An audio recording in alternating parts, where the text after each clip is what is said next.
আসসালামু আলাইকুম রহমতুল্লাহ। প্রিয় দর্শক, আমরা সবাই দোয়া করি, কিন্তু প্রশ্ন হলো সবার দোয়া কি সমানভাবে কবুল হয়? আজ আমরা জানব সেই 10 শ্রেণীর মানুষ সম্পর্কে যাদের দোয়া আল্লাহ তাআলা বিশেষভাবে কবুল করেন। মজলুমের দোয়া।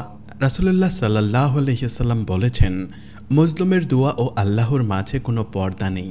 অন্যায়ভাবে কষ্ট দেওয়া মানুষের দোয়া সরাসরি আল্লাহর দরবারে পৌঁছে যায়।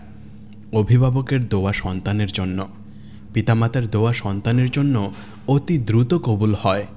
এজন্য মায়ের দোয়াকে অবহেলা করা যাবে না। রোজাদারের দোয়া। রাসূলুল্লাহ সাল্লাল্লাহু আলাইহি ওয়াসাল্লাম বলেছেন, রোজাদারের দোয়া ইফতার পর্যন্ত প্রত্যাখ্যাত হয় না। সফররত ব্যক্তির দোয়া। সফরে কষ্টে থাকা মানুষের দোয়া আল্লাহ কবুল করেন।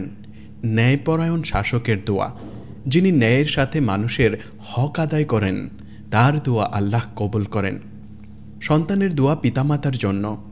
হাদিসে এসেছে, মানুষ মারা গেলে 3টি জিনিস ব্যতীত সব আমল বন্ধ হয়ে যায়।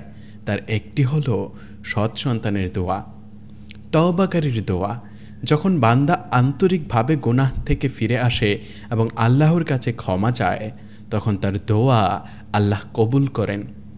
রাত্রির শেষ প্রহরের দোয়া। হাদিসে এসেছে, প্রতিদিন রাতের শেষ তৃতীয়াংশে আল্লাহ তাআলা পৃথিবীর আসমানে অবতীর্ণ হন এবং বলেন, কে আমার কাছে দোয়া করবে, আমি কবুল করব। নিঃসঙ্গ অবস্থার দোয়া। যখন মানুষ একাকী আল্লাহকে ডাকে, আন্তরিকতা নিয়ে কান্না করে, সেই দোয়া কবুল হয়। অসুস্থ ও বিপদগ্রস্ত ব্যক্তির দোয়া।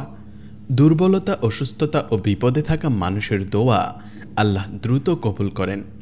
প্রিয় ভাই ও বোনেরা, দোয়া হচ্ছে মুমিনের হাতিয়ার। তাই আমাদের উচিত নিজেদের জীবনকে শুদ্ধ করে আল্লাহর কাছে দোয়া করা।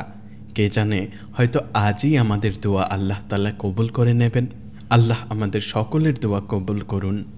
আমিন।